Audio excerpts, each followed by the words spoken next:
이제 우리 하나님 말씀 보시겠습니다.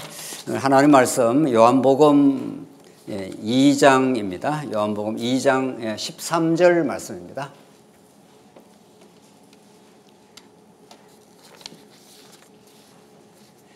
우리 하나님 말씀 신약성 요한복음 2장 13절 말씀입니다.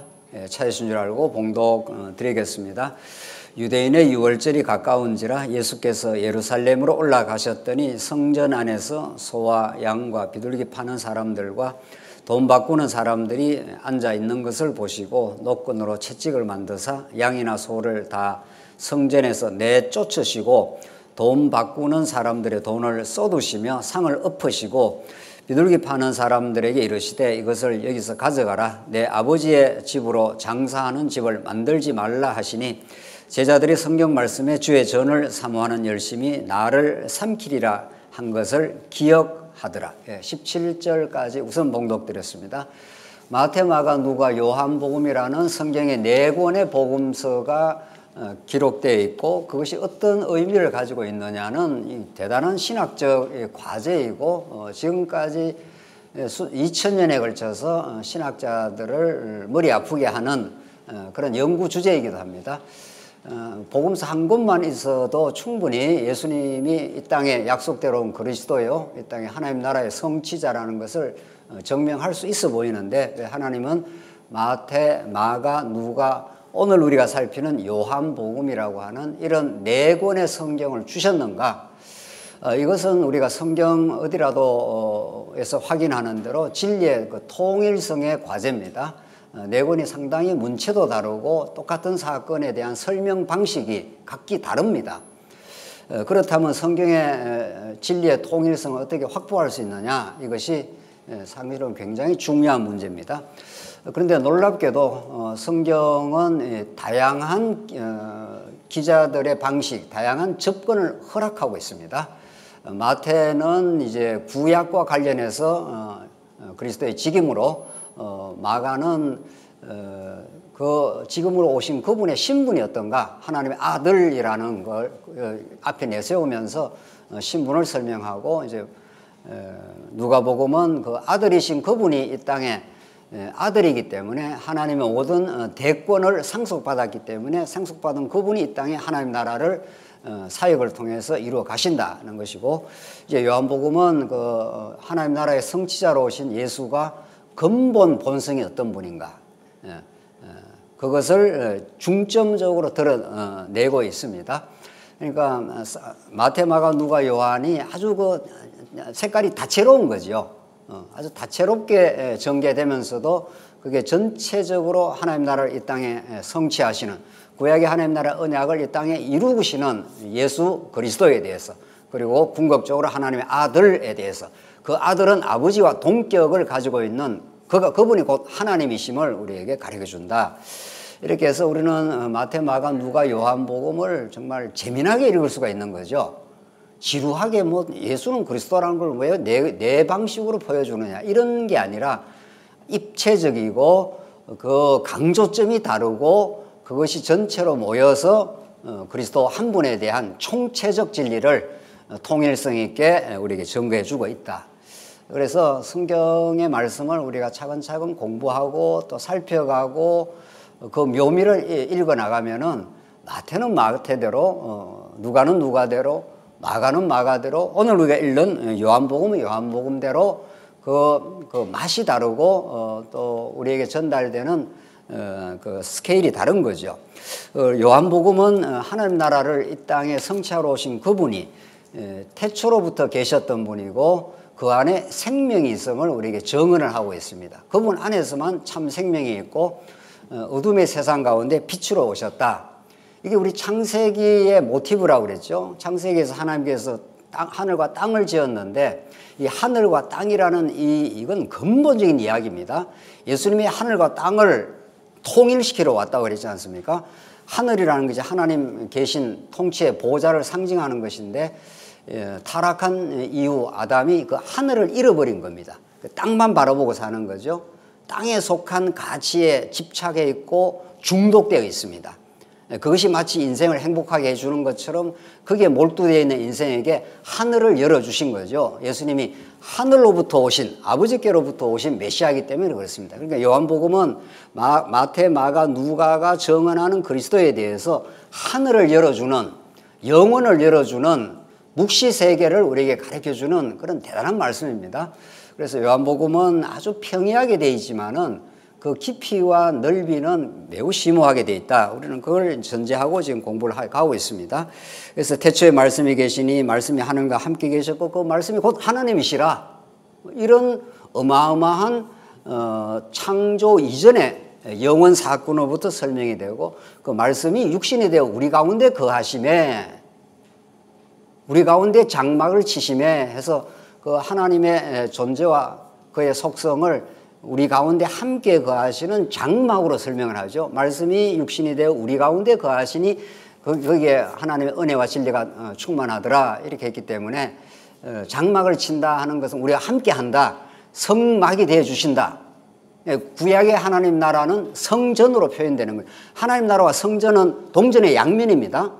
하나님께서 이스라엘 나라를 건설할 때 언제나 성전의 방식으로 그 나라의 영광과 그 복과 하나님의 임재하심을 함께 하심을 성전의 방식으로 보여주고 있는 거죠. 그게 구약의 계시 방법이고 예수님이 하나님 나라로도 오시고 성전으로도 오시고 그가 비추고 생명으로 오시고 요한복음은 그걸 이제 묶어내어서 지금 설명을 하고 있는 중입니다.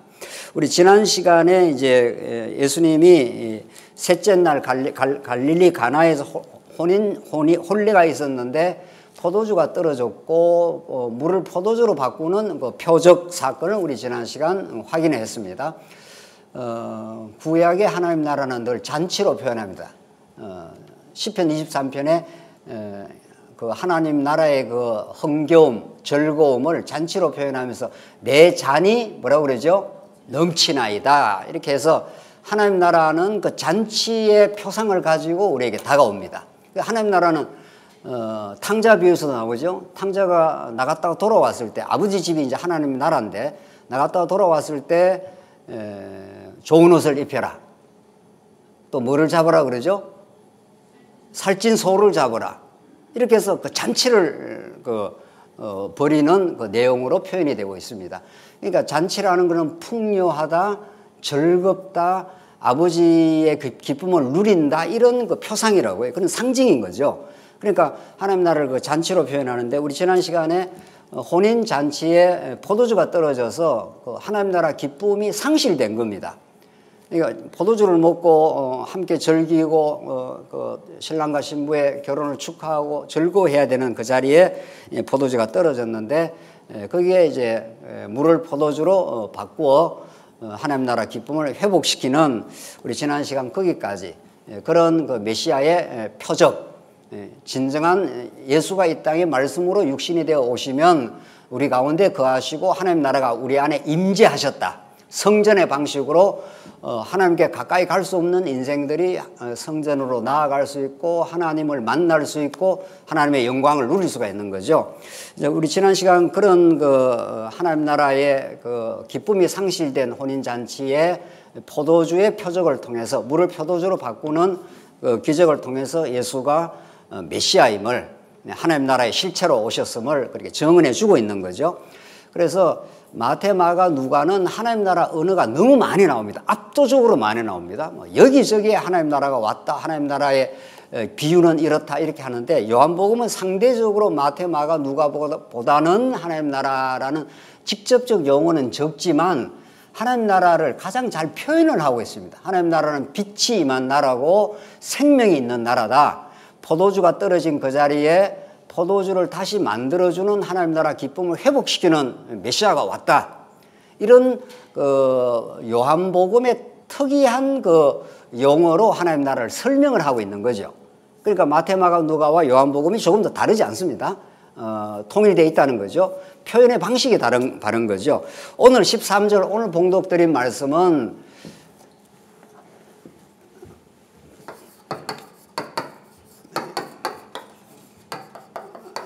이거는 서두에 말씀드린 대로 하나님 나라는 성전의 방식으로 그 언약을 이룹니다. 하나님께서 아브라함에게 언약을 맺었습니다. 하나님께서 아브라함에게 찾아와서 언약을 맺은 것이 언약의 내용이 하나님 나라 그죠. 이게 자손 땅 통치니까요. 아브라함에게 주신 언약, 그다음 다윗에게 애초에 아담, 노아, 아브라함 그리고 다윗 내용이 똑같습니다. 그 공식 내용은. 그리고 공식 내용은 똑같아도 그 전개 방식이 워낙 다채롭기 때문에 성경은 읽으면 읽을수록 그 내용이 풍부해져 가는 건데, 하나님께서 아브라함에게 자손도 번창케 하고 땅도 정복케 하고 하나님께서 내 허리에서 왕을 보내줘서 나라를 건설해 주겠다. 하나님이 통치하는 나라를 건설해 주겠다. 이렇게 하고 그 나라의 통치자, 그 나라에 함께 하시는 하나님의 그 크신 은혜와 사랑을 가장 잘 표현하는 방식이 성전입니다, 이게. 그러니까 다윗에게 다윗 왕국이라는 다윗 왕국, 나라를 건설하고 나서 그 나라의 그 아름다움을, 그 나라에 함께 하시는 하나님의 큰 은혜를 보여주기 위해서 솔로몬으로 하여금 뭐를 짓는다고요? 성전을 짓는 거죠. 그러니까 이것은 똑같습니다. 의미상 똑같아요. 그러니까 이제 왜 그러면 자꾸 이렇게 다른 표현을 쓰는가 하면은, 다른 표현을 써야 그 나라를 설명하는 표현이 풍부해질 거 아닙니까? 우리가 사람도 한 사람의 이름이 있으면 그 사람의 특징을 가리키기 위해서 뭐 새로운 이름도 짓는다든가, 그 이름 새로 짓는 거 뭐라 그러죠? 예? 예, 별명을 짓는다든가 뭐 이렇게 하지 않습니까? 그렇게 하듯이 그 사람에 대해서 설명하는 방식을 더 다채롭게 하기 위해서 별명도 짓고 뭐 호도 만들고 이렇게 하듯이 하나님은 하나님의 나라를 성전의 방식으로 이루겠다. 왜냐하면 성전의 방식으로 이루어야 그 하나님 나라가 은혜의 나라라는 것을 알게 됩니다. 성전은 죄인들이 접근할 수 있는 접근 통로를 열어준 겁니다. 하나님과 소통할 수 있는, 하나님의 영생과 접속할 수 있는 그런 길을 하나님이 열어주신 겁니다. 하나님의 나라는 빛과 생명의 나라인데, 하나님의 빛이 임하면 어둠이 사라지고 거기에 생명의 풍요함이 드러나는 나라인데, 이 아담에게 타락한 아담에게 언약을 주시고 아담이 타락을 해버렸기 때문에 이 하나님 나라를 상실해 버렸습니다. 그래서 모든 인류가 죄악 가운데, 그걸 아브라함 이후에는 애굽의 종살이하는 거로 표현을 합니다. 오늘 새 가족이 와서, 이제 우리 새 가족 오면은 우리 교육 과정 창세기 1강부터 10강까지는 한번 듣고 우리 말씀이 어떻게 전개된다는 걸 이제 좀 감을 잡고 우리 교회 생활 하길 바랍니다. 해서 뭐 우리 교회에서 지난번에 했던 뭐 비전 특강도 있고 창세기 1장부터 10강을 듣고 오십시오. 이렇게 해서 이제 그 소감을 오늘 나누었습니다. 우리 다음 주에 이제 앞에 나와서 이제 인사하게 될 새 가족이 있는데, 그 새 가족이 전에는 그 아담 타락의 문제에 대해서 자기가 그렇게 깊이 생각을 못 했습니다. 근데 말씀을 들어보니 아담이 이렇게 할 수도 있고 저렇게 할 수도 있다고 옛날에는 그렇게 배웠는데, 이제 말씀을 듣고 나니까 선악과를 통해서 결국은 아담이 타락에 하게 되고, 그게 하나님께서 작정한 깊으신 뜻이었고, 탕자가 아버지 집을 나가듯이 나가서 아버지와 단절된 상태에서 겪는 그 고난과 어려움을 경험하고 나서 돌아와서 아버지의 은혜를 깨달았다 하는 것이 성경의 창세기에 나와 있습니다. 이렇게 말해요. 그래서 참 잘 깨달았고, 그 내용을 더 깊이 이제 창세기, 출애굽기, 레위기, 민수기, 신명기를 통해서 이제 깨달아가는 것이 우리 신앙생활의 여정이라 이렇게 나누었습니다. 그렇듯이 성전이라는 곳은 하나님 나라의 그 실체와 그 기쁨과 그 하나님 나라를 통치하시는 하나님의 은혜가 얼마나 큰가를 깨닫게 하기 위해서는 인간이 하나님을 한번 떠나는 거죠. 아버지 집을 한번 떠나서 죄인이 된 거죠. 그 죄인은 하나님의 영광의 빛에 나올 수가 없습니다. 보면 죽습니다. 죄인은 하나님께 직접 나오면 바로 죽습니다. 그렇기 때문에 하나님은 특별한 장소를 마련해 준 거죠. 이제 그게 성전인데, 오늘 13절이 오늘 성전을 척결하시는, 구약의 성전을 쓸어버리는, 그리고 진짜 성전으로 예수님이 왔다 하는 걸 지금 보여줍니다. 15절을 보십시오. 13절입니다. 유대인의 유월절이 가까운지라 예수께서 예루살렘으로 올라가셨더니 성경의 하나하나 표현들이 다 의미를 담고 있는데 유대인의 유월절이 가까운지라 이렇게 일부러 유대인의 유월절 이렇게 표현을 합니다. 이것은 유대인의 유월절은 예수님 오심으로 종식되고 종결되고 진짜 유월절, 진짜 이제 율법을 성취하시는 예수 그리스도의 유월, 죄악 사망 권세가 넘어가는 게 유월 아닙니까? 패스오버니까 사망 권세가 침범하지 못하고 피가 어린 양의 피가 발라져 있으면 넘어가는데 이게 구약에서는 가장 큰 절기입니다.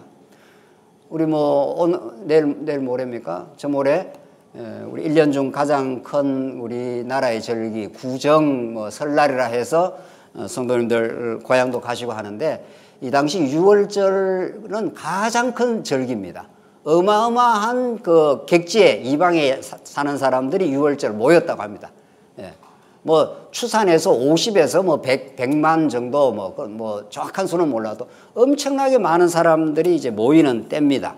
그런 것들이 아직 예수님 당시 있었다는 거죠. 이것은 구약의 그림자적 절기고 이제 예수님이 실체로 오셨기 때문에 이것이 폐해지고 대치가 됩니다. 그리고 예수님 안에서 완성이 되는 거죠. 그걸 가르쳐 주기 위해서 지금 유대인의 유월절이 가까운지라 이 유월절은 이제 예수님 안에서 흡수되고 통합이 되고 대치가 되고 완성이 됩니다. 이제 구약 그 모든 것들이 그런 거죠. 구약의 모든 것들이. 구약도 동일한 원리, 동일한 진리이지만은 드러내는 방식이 다르다는 거죠. 예수께서 예루살렘으로 올라가셨더니 성전 안에서 나오지 않습니까? 성전 모티브가 등장하는 거죠. 앞에서 우리가 하나님 나라의 기쁨을 혼인잔치로 표현한 그 자리에 포도주가 떨어져서 새 포도주의 기쁨을 하나님께서 회복시켜 줬습니다. 그게 예수님이 지금 보여주는 방식이죠. 궁극적으로 예수님이 십자가에 죽는 것이 하나님 나라의 이 땅의 새 언약의 성취 사건이지만 일단 여기서는 그렇게 보여주시고 이제 성전 척결 사건, 성전을 썰어버리는 겁니다. 이 성전에서 어떻게 썰어버리는가 한번 보십시다. 14절 성전 안에서 소와 양과 비둘기 파는 사람들과 돈 바꾸는 사람들이 앉아 있는 것을 보시고, 그러니까 소나 양이나 비둘기 파는 사람들이 있었고 그거를 제물로 할 때는 돈을 내어서 이제 돈을 지불하고 이제 그걸 사가오는 겁니다. 이거 자체가 문제는 아니었어요. 멀리서 올 때는 제물을 가지고 올 수가 없기 때문에 돈을 가지고 와서 그게 팔 수는 이렇게 소나 양을 살 수는 있는데 이 시대는 그 정도로 된 게 아니고 완전히 상업화가 되었습니다. 완전히 상업화되어서 그 당시에 기득권을 가지고 있던 유대 종교 지도자들이 이게 아주 장사가 되어버린 거죠. 아예. 그래서 어마어마한 부를 이런 제사 방식을 통해서 착복을 하고 있는 중이죠. 그러니까 성전의 진정한 의미는 다 사라졌고 그 성전의 제사 껍데기만 남아있고 실질적으로 움직이는 거는 종교 지도자들이죠. 복음의 핵심은 다 사라졌고 성전이 장사꾼이 장사하는 장소로 둔갑을 한 그런 상태입니다. 그래서 예수님께서 어떻게 격렬하게 반응하는가 한번 보십시오. 예수님이 노건으로 채찍을 만드사 양이나 소를 다 성전에서 내쫓으시고, 이건 단순히 예수님이 뭐 성질 났다 뭐 이런 게 아닙니다. 예수님 뭐 화가 나갖고 막 이렇게 한다 이런 차원을 훨씬 뛰어넘는 그 복음적인 그 데몬스트레이션입니다. 복음적인 그 시위 사건입니다. 우리가 데모를 하는 거는 어떤 의사 표현을 하기 위해서 데모를 하지 않습니까? 오늘도 합니까?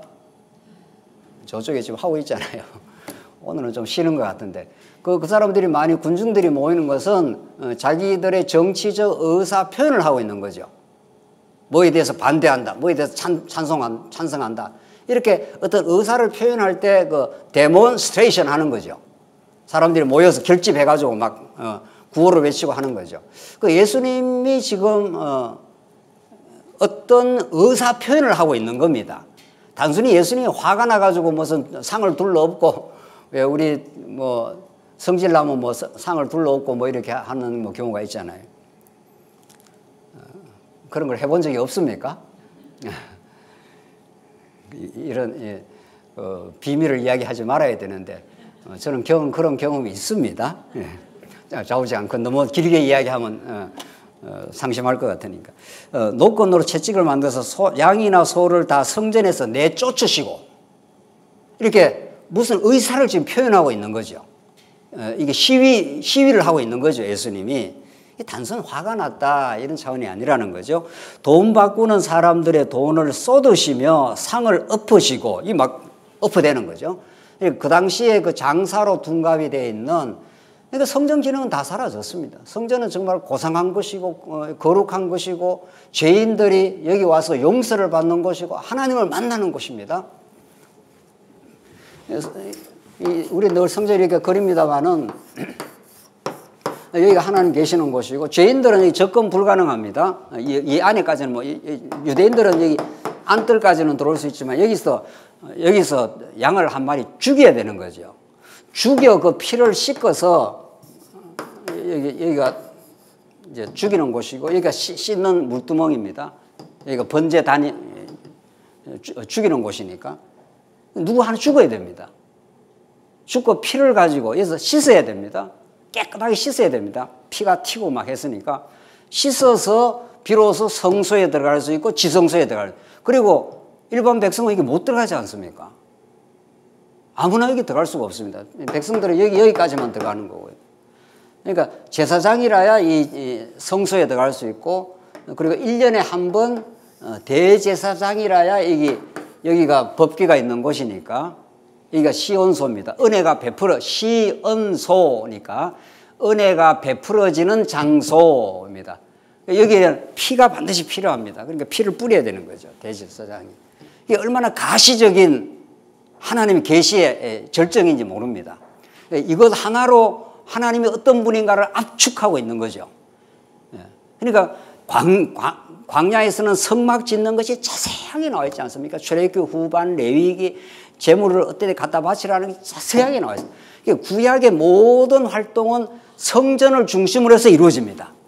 모든 활동은 성전이 모든 이스라엘 백성들의 센터입니다. 진행할 때도 마찬가지고 유진해 있을 때도 마찬가지입니다. 성막 광야 시대. 그러니까 성전 없는 이스라엘 나라를 상상할 수가 없습니다. 성전에 모든 것이 집중이 되어 있습니다. 성전에 성취로 오신 예수 그리스도가 우리의 삶의 센터고 우리의 모든 것입니다. 우리의 삶은 무엇을 해도 예수로 해석하고 예수로 덧입고 예수로 새 생명을 얻고 예수로 소망을 가집니다. 성경은 복잡하고 어려운 것 같아도 전부 쫙 압축을 하면 예수는 그리스도다, 그 하나님의 아들, 그 부분에 딱 집중이 됩니다. 거기에서 폭발하고 거기에서 하나님의 영광이 이제 드러나는 거죠. 성전 없이 우리는 복음을 알 수가 없습니다.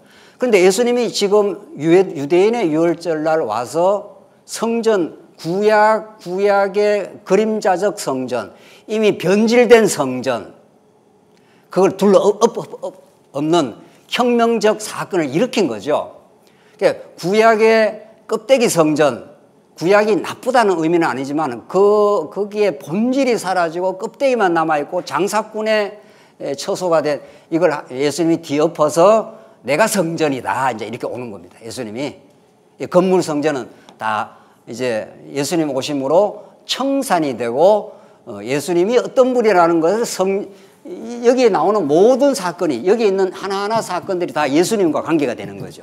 예수님 십자가 죽으시고 예수님이 우리를 정결케 하시고 예수님이 우리의 빛이 되시고 예수님이 우리의 언약궤 시온소가 되셔서 이걸 통해서 하나님이 어떠하신 분인가를 예수가 어떠한 분인가를 성전이 우리에게 보여주고 있는 거죠. 가시적인 하나의 모델입니다. 자, 그래서 예수님이 돈을 쏟으시고 상을 엎으시고 온통 이게 난리판이 벌어난 거죠. 그 말은 그냥 단순 화가 났다, 뭐 심리적으로 화가 나서 그렇다 이런 차원을 훨씬 넘어서 구약의 성전 제도의 종식을 지금 선언하는 겁니다. 이제 끝났다. 구약은 그 건물 성전은 진짜 성전을 보여주는 한 그림자였다. 그걸 지시하는 한 사건이었다. 16절 비둘기 파는 사람들에게 이르되 이것을 여기서 가져가라. 그 다음이 중요합니다. 이 가져가. 비둘기 다 필요 없어. 이제 그런 생물로 바치던 그런 거 다 필요 없고 내가 이제 진짜 제물로 왔다 이 말인데, 내 아버지의 집으로 장사하는 집을 만들지 말라. 이 성전을 뭐라고 표현합니까? 이 성전을 예수님이 뭐라고 표현하지? 이거 어마어마한 성전입니다. 이 당시에 뭐 헤롯 성전이 엄청나게 크게 지어놨잖아요.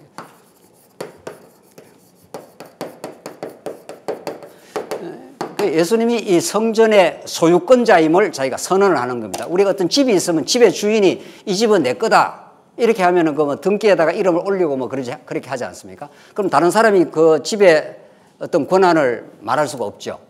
그걸 팔거나 뭐 전세를 놓거나 모든 게 소유권자의 권한입니다. 그런데 예수님께서 이걸 내 아버지의 집, 내가 아버지의 아들로 왔으니까 내가 주인이야 이런 뜻입니다. 껍데기들 다 가 이런 말이죠. 그래서 둘러엎고 돈 엎고 상을 다 엎으시고 구약의 그림자 성전 끝났다. 그건 구약의 하나님을 가르쳐주기 위해서 방편적으로 필요했을 뿐이지 지금 그 방편도 좀 타락해서 장사꾼의 소굴로 만드는, 그래서 내 아버지의 집으로 장사하는 집을 만들지 말라. 이런 격렬한 예수님의 반응은 이 시대에도 유효합니다. 사실은 이거는 물론 예수님이 성전의 주인 대신 예수님이 하나님의 아들 되심을 증명하는 궁극적 복음의 선언이기도 하지만은 이런 복음은 이 시대에 언제나 교회는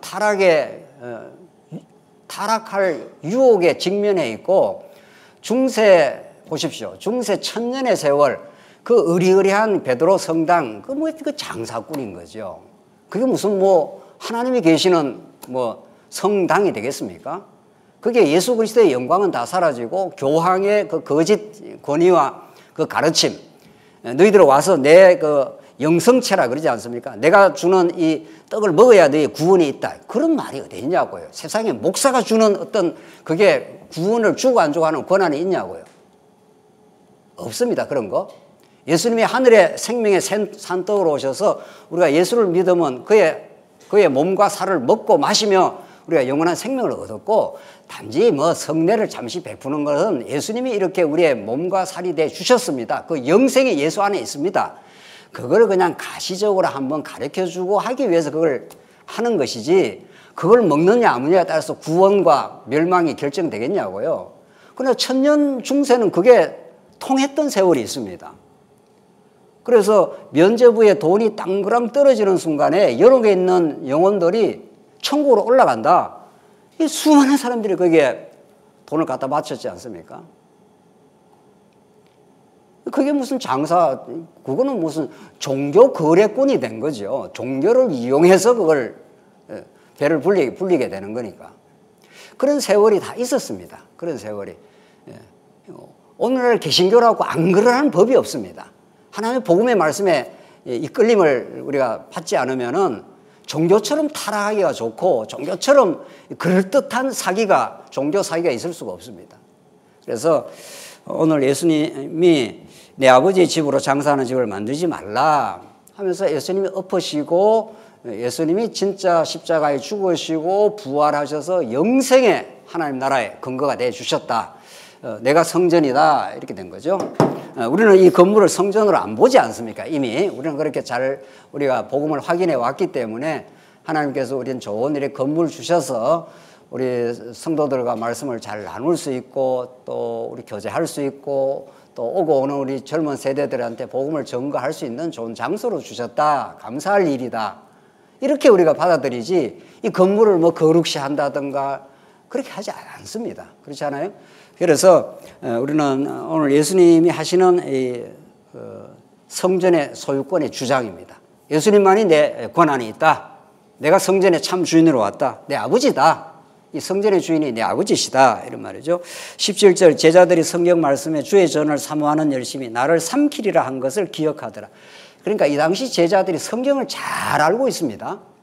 베드로가 무식하지 않습니다. 베드로가 무슨 뭐 어부였다 그러니까 뭐 무식한 사람이다 이렇게 보면 안 됩니다. 구약을 훤히 꿰뚫고 있는 사람. 이 사람들은 구약을 늘 외우고 늘 암송하고 이랬습니다. 단지 그 사람들이 그 구약의 모든 언약, 구약의 모든 말씀이 예수 안에서 성취된다는 걸 몰랐을 뿐인 거죠. 예수님이 가르쳐 주니까 바로바로 깨닫습니다. 제자들이 17절 성경 말씀에 주의 전을 사모하는 열심히 나를 삼키리라. 이게 어디에 나와 있는 말씀입니까? 시편 69편 9절 한번 보겠습니다. 시편 69편 9절입니다. 우리 같이 한번 읽어봅시다. 시작. 주의 집을 위하는 열성이 나를 삼키고 주를 비방하는 비방이 내게 미쳤나이다. 이게 다윗이 원수들한테 쫓겨다니면서 기록했던 그 시의 한 대목입니다. 주의 집을 위하는 열성이 나를 삼키고, 나를 삼킨다는 건 내가 이제 죽게 된다. 주를 비방하는 비방이 내게 미쳤나이다. 그러니까 예수님이 하나님의 성전을 향한 이 성전, 구약에도 성전은 매우 중요했습니다. 그러니까 성전을 향한 열심이 있었고, 이 열심이 이제 건물 성전이 종료되었다라고 하면서 둘러 엎었습니다. 그것 때문에 예수님이 이제 기소를 당하는 거죠. 요새 하도 TV에서 뭐 재판 기소가 많이 나와서 재판에 대해서 저는 전혀 잘 몰랐는데 요새 해박한 지식을 갖게 됐습니다. 기소가 뭔지 그 다음에 뭐 하는 절차가 뭐가 있더만은요. 그래서 예수님이 이제 기소를 당한 거죠. 이 죄인들한테. 죄인들한테 예수님이 기소를 당한 겁니다. 죄인들이 재판장에 앉아가지고 예수님을 기소를 하는 겁니다. 너 성전이 허물어진다고 했지. 너 죽어 마땅해. 뭐 이런 겁니다. 그래서 이 예수님의 성전을 사모하는 열심이 예수님을 죽음의 자리로 몰아간 겁니다. 그래서 주를 비방하는 비방이 내게 미쳤나이다. 예수는 얼마나 성전을 사모하고 하나님의 집에 만민이 기도하는 집이라 이렇게 예수님이 성전을 사모했는데 그것이 오히려 예수님을 죽게 만드는 길이 되었다. 이런 거죠. 또 그것이 하나님께서 정한 뜻이었다. 성전이라는 건 어린 양이나 소가 죽어야 하나님께 나아갈 수 있는 길이 열리기 때문에 예수님이 이 자리에서 십자가의 죽음으로 우리에게는 이게 열렸지 않습니까? 휘장이 쫙 열려가지고 우리 죄인과 여기 계시는 하나님이 연합하는 하나님의 아버지라 이렇게 당당하게 우리 하나님 앞에 설 수 있는 그 자리까지 나갈 수 있게 되었다. 지금 그 말이죠. 그래서 이 시편에 다윗이 쫓기면서 썼던 이 시가 예수님이 결국은 본인이 성전의 주인임을 선언하는 당신이 하나님의 아들이라는 걸 선언한 이 사건, 그 성전을 향했던 예수님의 열심 때문에 예수님은 죽음에 삼킴 받습니다. 죽게 된다는 거죠.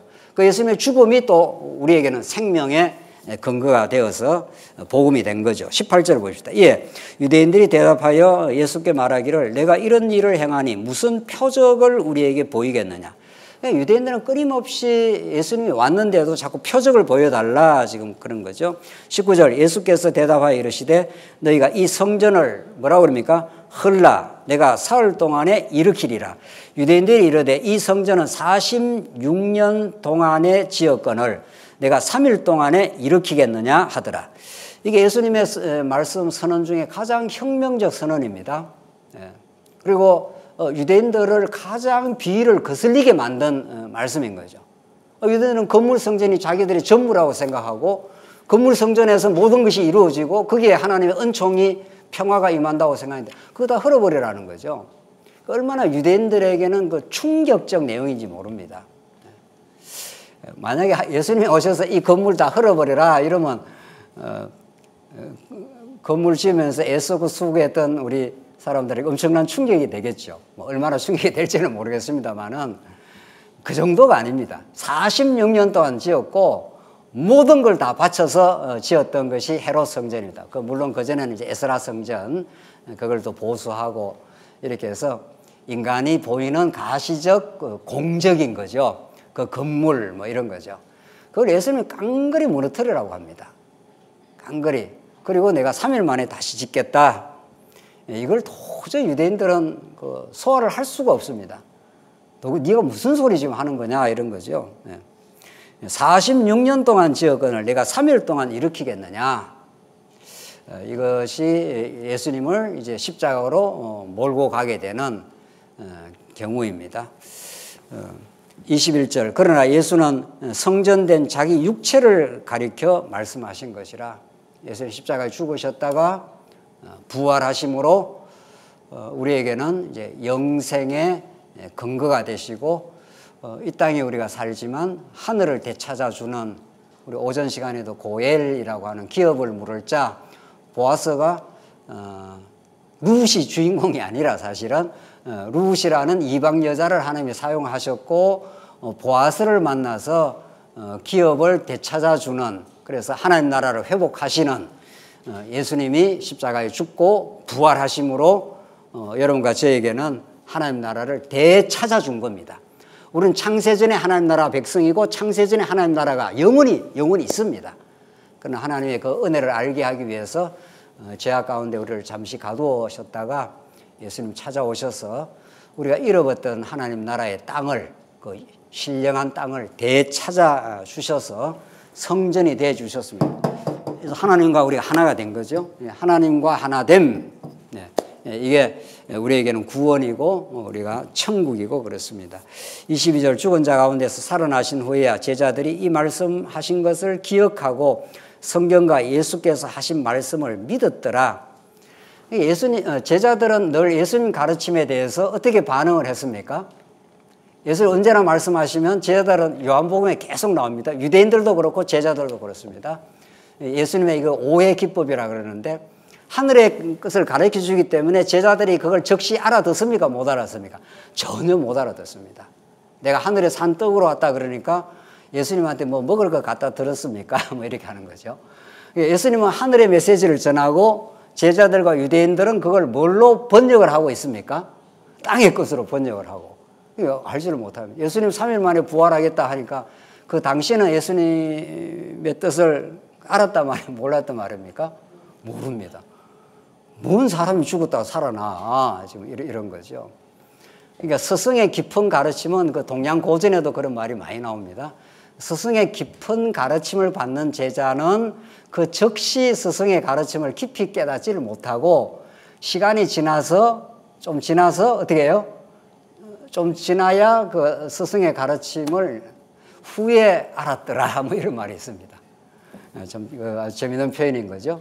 동양고전에도 그런 말이 많이 나오는데 예수님의 가르침, 이 하늘의 가르침은 즉각 알아들을 수가 없었고 성령이 오셔서 깨닫습니다. 그러니까 성령은 위로부터 내려온 영 아닙니까? 그러니까 땅에 속한 육은 육이요. 육은 육이기 때문에 무익합니다. 이 육으로서 영적인 세계를 알 수가 없습니다. 여러분과 제가 이 설날 앞두고 이 좋은 시간에 이렇게 앉아있다는 것이 기적입니다. 이건 놀라운 기적입니다. 그리고 예수님이 하신 말씀이 예수님이 십자가에 죽으시고 부활하셔서 우리의 영생의 근거가 되시고 이 땅에 하나님 나라를 도입을 하셨다. 이런 말들을 우리가 알아듣는 것은 우리가 알아듣는 게 아닙니다. 전적으로 하늘의 성령이 오셔서 새 언약의 성취가 이루어져야 우리가 그 말을 알아들을 수가 있습니다. 오늘 세 가족이 선악과가 궁극적으로 하나님께서 먹고 죽어 예수 안에서 살아나라고 주신 말씀이네요. 지금 포인트가 그거 아닙니까? 네. 그 말을 알아듣는 것은 놀라운 하나님의 은혜입니다. 네. 이스라엘 백성이 아브라함이 그 약속의 땅을 주셨습니다. 그 약속의 땅에 살면 되는 거죠. 그럼 하나님께서 약속의 땅에 살게 하는 게 아니라 어디로 보냅니까? 요셉과 그 형들을 격동시켜가지고 요셉을 팔아서 어디로? 애굽으로 들어가서 몇 년 동안? 400년 동안. 결국 다시 약속의 땅으로 돌아옵니다. 애굽에서 건져내고 광야 40년을 거쳐서 다시 돌아오지 않습니까? 400년 동안의 그 종살이, 40년의 그 광야의 고난의 세월, 그게 왜 필요하냐는 거예요. 이 문제가 복음 안에서 정리되지 않는 한 우리는 우리 인생의 고난의 여정을 해석할 수가 없습니다. 꿈보다 해몽이 좋다고 성경은 우리 삶을 해석하게 해주는 책입니다. 꿈이 아무리 악몽 같아도 옆에 해석을 잘하면 어떻게 되죠? 그게 좋은 꿈이 되는 겁니다. 우리 삶은 때로는 악몽 같은 시간들이 있습니다. 누구나 찾아옵니다. 그러나 그것이 악몽이 아니라 하나님이 이 일을 통해서 어떤 생명을 만들어내시고 있다. 예수님 십자가 사건은 제자들한테는 악몽이었습니다.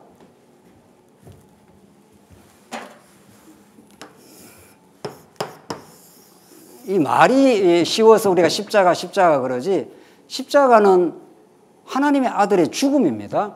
그것도 이 인간들한테 신문을 받고 기소를 당하고 이렇게 해서 끌려가고 채찍질 당하고 머리에 가시면류관 쓰시고 도대체 왜 이래야 되는 거죠? 그렇게 죽어가고 마침내 엘리 라마 사막단에 하나님으로부터 버림을 받았습니다. 여러분과 저가 버림받아야 될 그 자리에 예수님이 죽으시고 버림받는 거죠. 그래서 되살아납니다.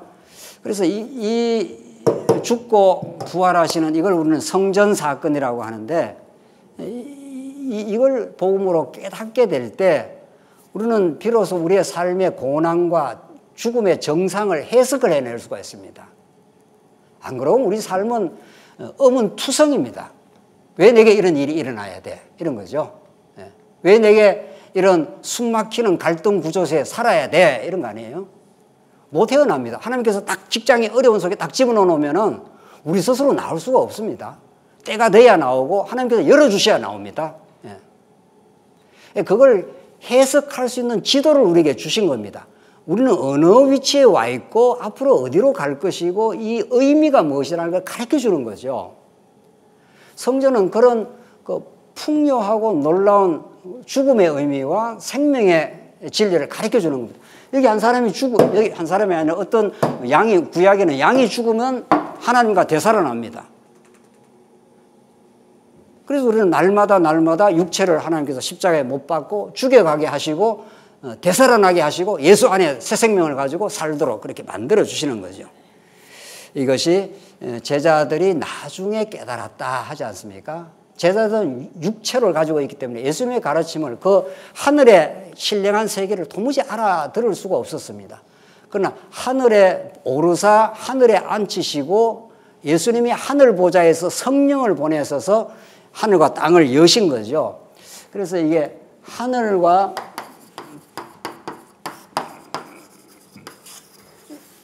이게 복음 전부 다 합니다. 예수 그리스도가 여기에 계시고 하늘로부터 예수님이 오셔서 하늘 아버지로부터 오셔서 왔다가 하늘 아버지로 돌아가는 게 요한복음인데, 그러니까 우리는 예수님이 없으면 여기에 갇혀 사는 거죠. 지옥이라는 게 땅지자 감옥 옥자입니다. 딱 갇혀 삽니다.